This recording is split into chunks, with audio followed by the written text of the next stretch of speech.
específicamente. Y en esas oraciones nos explicaba a nosotros entonces qué es lo que nos solicita. Pero para ello vuelvo a repetir. Nuestro libro siempre busca adelantarnos a algo que nosotros tenemos que tener una idea, una noción. Para los que no, entonces en este caso, pues es la comprobación que se hace. Dice, ¿qué es el sujeto? Es el elemento de la oración que concuerda con número, con persona y con el verbo. ¿Por qué? Porque es la acción que realiza el sujeto, la cosa, el animal, la situación del que se esté hablando. Muy bien. ¿Por qué número y persona? Porque ya dijimos que si hablamos en singular, todo tiene que ir en singular. Si hablamos en plural, todo tiene que ir en plural. Si hablamos en género femenino, todo tiene que ir en género femenino. Si hablamos en género masculino, todo tiene que ir en género masculino. Yo no puedo decir los niñas. No concuerda, ¿verdad? No concuerda género y número. Definitivamente no. Tendría que decir los niños o las niñas, dependiendo. Pero no puedo hacer la combinación de singular y plural. Muy bien. Dice claramente, subraya los sujetos de las oraciones y responde. Primera oración. ¿Cuál o cuáles son las palabras principales de la primera oración? Y la primera oración dice, el barco pirata zarpó lentamente al amanecer. Entonces ahí, ¿cuál es el sujeto en la oración Alan? ¿Cómo, teacher? Que se le trabó. Edgar, ¿cuál es el sujeto en la primera oración? Es barco. Muy bien. Entonces yo espero que todos tengamos barco. ¿Por qué? Porque dice el barco pirata zarpó lentamente al amanecer. Y aquí, ¿cuál sería la acción? Que zarpó, ¿verdad? Entonces, ¿quién zarpó? El barco. Y ahí ya concuerda con lo que dice al inicio. En toda oración hay un elemento que realiza la acción. Entonces, el verbo, que en este caso sería zarpar, ¿quién lo hizo? El barco. Entonces, fácilmente estoy identificando cuál es el sujeto. Número 2, Hansel. ¿Cuál o cuáles son las palabras principales del sujeto de la segunda oración? Del segundo. Los Sí. mineros. Marineros. Los marineros. Ah, sí, los marineros. Muy bien. Kaylee, ¿qué tienes tú en esta segunda? En la segunda, los marineros. ¿Solo marineros? No, señor. Y capitán. Capitán. No, teacher. Yo escribí todo. Muy bien, Sofía. Así es. Teníamos que escribir los marineros y el capitán, porque dice la segunda oración, los marineros inquietos y el intrépido capitán tarareaban canciones. Entonces Teacher. ahí, sí. Es que, teacher, yo escribí toda la oración. No. Solamente nos está pidiendo sujeto. No nos vamos a... Sí, eso estaba viendo ahorita, teacher. Muy bien. Hay que tener cuidado porque entonces si colocamos toda la oración, pues definitivamente está mal, ¿verdad? Entonces, ahí, por favor, si todos colocaron marineros solamente, hay que agregar capitán, por favor, porque volvemos otra vez. ¿Qué acción estaban realizando? Estaban tarareando canciones. ¿Y quiénes tarareaban la canción? Dice el capitán y los marineros. Entonces ahí identificamos a los dos, ¿verdad? Muy bien. Vamos a pasar a la tercera oración. Verena, ¿cuál es el sujeto de la tercera oración? Ok, Miss. Yo lo que hice fue isla y tesoro porque se refiere a un objeto de la oración. No. Vamos a prestar atención. Escucha la oración. Dice, esperaban hallar ese día la isla del tesoro. ¿Cuál es la acción? Dime, Edgar. ¿Hacer una pregunta? ¿Puedo ir al baño? No. No, ya hablamos de eso. Si no, en esta pueden tener confusión y después no van a poder identificar. Termino el ejercicio y ya puedes ir si deseas. Teacher, perdone que le interrumpa, ¿le puedo decir ¿cómo se llama? La acción. ¿La respuesta? Ah, la acción. Dime la acción. ¿Me puedes decir otra vez la pregunta que ¿Me puedes decir otra vez la pregunta, por favor? Es la tercera, Alan. ¿Cuál es el sujeto de la tercera oración?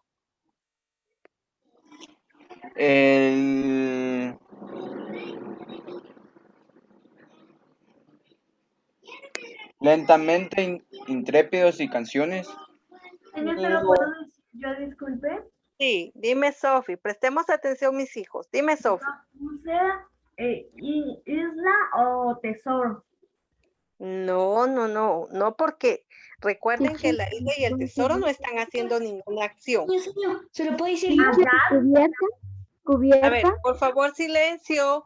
Vamos a escuchar en este momento a Edgar y después a Kaylee. Si todos hablamos al mismo tiempo, no entendemos. A ver, es verbo. Edgar. Ahí en el sujeto sería esperaban. Tampoco. A ver, Kaylee. En la acción es esperaban, teacher, en la acción es esperaban. Kaylee. ¿El día? No, tampoco mi niña. A ver, ya Alan dio una pista. Dice que la acción es esperaban. ¿Ya? Vale. A ver, prestemos atención, mis niños. Dejemos de adivinar. Veamos, pues, dice nuevamente en nuestro libro en la parte de arriba. En toda oración hay un elemento, hay alguien, para cambiar la palabra elemento. Hay alguien o algo que realiza la acción. Y mi oración dice, esperaban hallar ese día la isla del tesoro. Bueno, entonces, si alguien tiene que hacer la acción y decía, esperaban, ya Alan identificó la acción que era esperar, ¿quiénes estaban esperando eso? ¿Los marineros? La isla. Vaya, no gritemos mis hijos. No sé quién fue quien me dijo los marineros y el capitán. Entonces, muy bien, Sofía. Muy bien, ahí estamos. Entonces, escuchemos. Pero eso es de diferente oración. Es una oración distinta, pero va inmersa aquí en el fragmento. Si tú lo vistes o lo puedes observar en tu libro, no está punto y aparte, sino todo está punto y seguido. Entonces pertenece al fragmento que estamos elaborando. ¿Marineros y qué, teacher? Y el capitán, porque vuelvo otra vez a repetirles, ¿cómo lo vamos a identificar? Yo digo, esperaban hallar ese día la isla del tesoro, pero ¿quiénes esperaban hallarlo? Los marineros. Los marineros y el capitán. Marinero. Así es. Entonces yo no puedo decir que la isla del tesoro esperaba ser hallada, ¿verdad? No. Alguien más tenía que realizar esa acción. Entonces, a eso es que nosotros vamos a ubicar. Por eso, nuevamente, no perdamos de vista lo que dice el libro. En toda oración hay alguien, algo que va a realizar la acción del verbo, es decir, el verbo como tal, ¿verdad? Entonces, cuando no identifiquemos al sujeto, miremos qué es lo que se está haciendo y quién lo está haciendo. Ah, quien lo haga, ese es el sujeto. ¿Sí se entiende? Sí, señor. Muy bien. Entonces dice la otra parte de la pregunta, ¿cómo lo supiste? Ah, porque entonces yo regresé a leer qué es el sujeto y me dice, persona que realiza la acción. Y yo primero busqué entonces qué era la acción y Alan me dijo que la acción era esperar. Y entonces cuando yo supe quién tenía que esperar a encontrar la isla, los marineros y el capitán, ¿verdad? Porque ellos eran los que iban a buscarla como tal. Entonces a eso es que nosotros damos respuesta a estas tres interrogantes que aparecen ahí.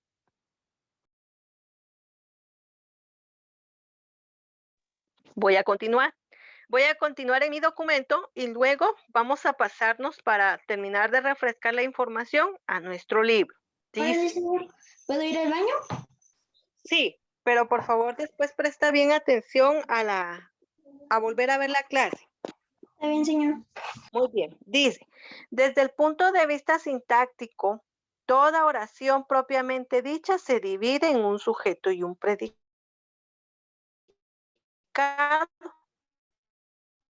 Bueno, nosotros entonces ya dijimos, sujeto se define como la persona, cosa, animal o situación de la que se está hablando dentro de la oración, ¿verdad? Y dice que el predicado, entonces es la acción expresada con el verbo, es decir, lo que se dice del sujeto. Pues, en otros términos, el sujeto es una de las partes sintácticas que compone una oración, en concordancia con la cual se conjuga el verbo y el predicado. Suele ser el primer término de la oración, pero ese no es el único lugar exclusivo. Ahora, ¿por qué no es el único lugar exclusivo? En este caso, el sujeto puede estar al inicio, puede estar al final, ¿verdad? Yo podría decir un ejemplo. Ana fue al parque, pero también podríamos decir, al parque fue Ana. Entonces, si nosotros prestamos atención, estamos diciendo lo mismo, pero el sujeto lo cambiamos de posición, ¿verdad? Entonces ahí no es necesariamente que el sujeto siempre vaya al inicio, ¿verdad? Otra situación, a pesar de que la mayoría de oraciones del español tienen un sujeto claro y reconocible, existen algunas que no es así. Y ya vamos a ver nosotros, por ejemplo, al sujeto implícito que aparece ahí, pero que no lo estamos mencionando. Y por ejemplo, ¿cómo aparece cuando nosotros leímos, esperaban hallar ese día la isla del tesoro? Hay un sujeto, pero no dice, ellos esperaban, no dice el marinero los marineros y el capitán esperaban hallar, no, no lo menciona, pero está implícito.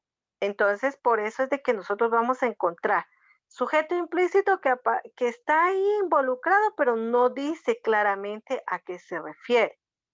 Va a haber un sujeto impersonal porque, por ejemplo, podríamos estar hablando de alguna situación climática y entonces eso no lo va a crear el hombre, ¿verdad? Yo no puedo decir estoy lloviendo.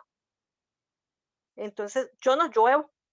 Y por ende, entonces, si hablamos de lluvia, estamos hablando de una situación impersonal.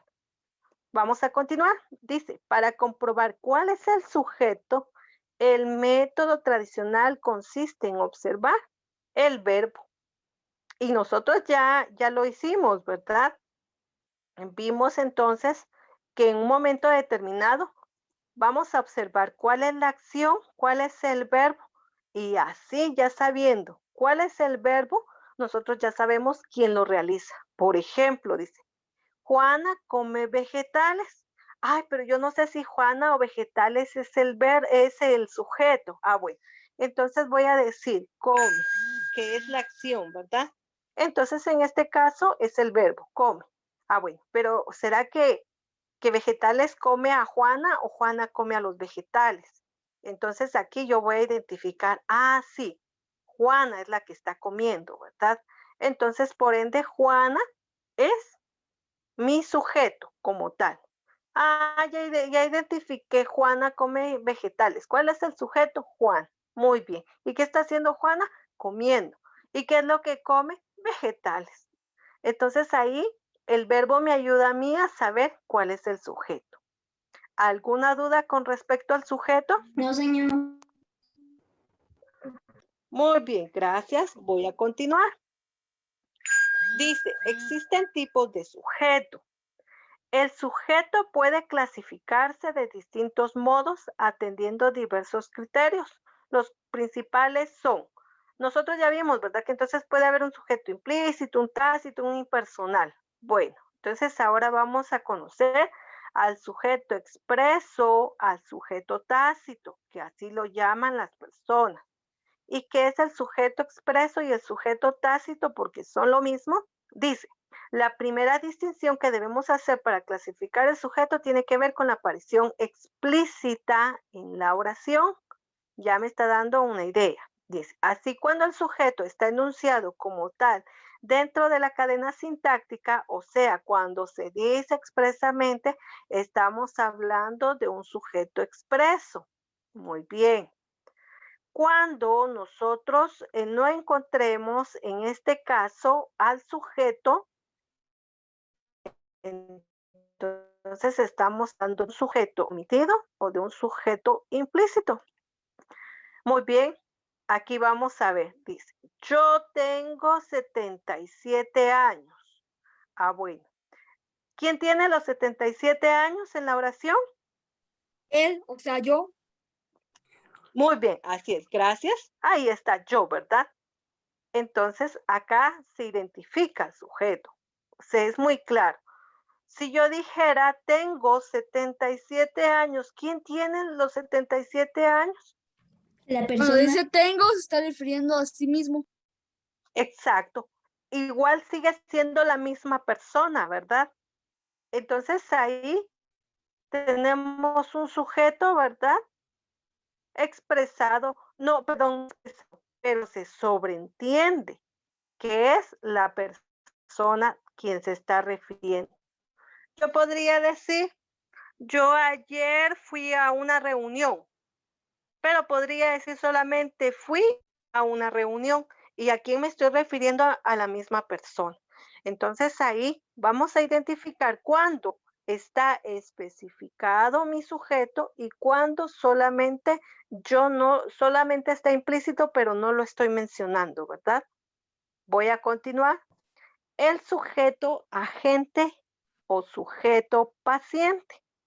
Esta es otra forma de clasificar al sujeto dentro de la oración. Así dice, el sujeto es la persona que ejecuta. Tenemos entonces acciones activas y un sujeto agente. En cambio, cuando el sujeto es la persona que padece la acción, es decir, el verbo, es sometida a una acción en lugar de ejecutarlo. Por ejemplo, dice, mi mamá acarició el gato.